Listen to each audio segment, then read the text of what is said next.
Hi, this is Tim at Volgistics with your tip of the week for April 11, 2022.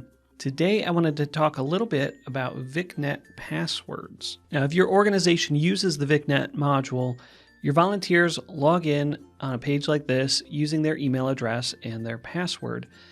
Now, this is the beta version of the portal. The legacy version looks more like this, so that might be what you're familiar with. But either way, volunteers use the same email address and password to log in, whether you're using the legacy or the beta version.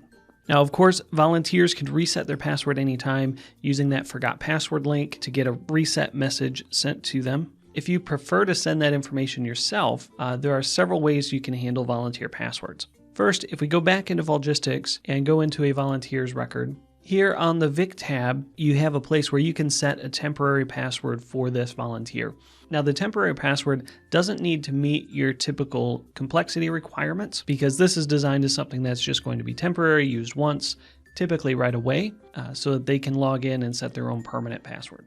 You can also send a password reset link using this option here. Keep in mind that this will send the legacy version of the message, not the beta version.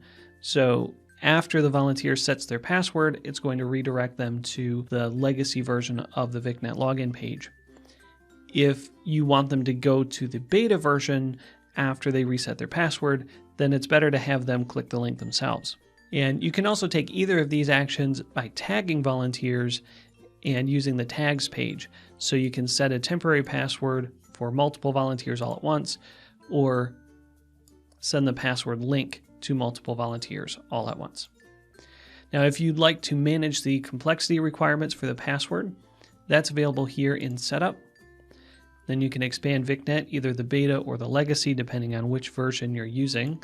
I'm going to stick with the beta. Then we'll go into Ground Rules.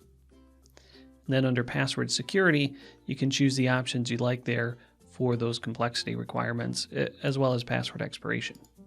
Now, if you have any questions about this or anything else in Volgistics, please send an inquiry to the support team and we'll get back to you quickly. Thanks for watching, and we'll see you next week.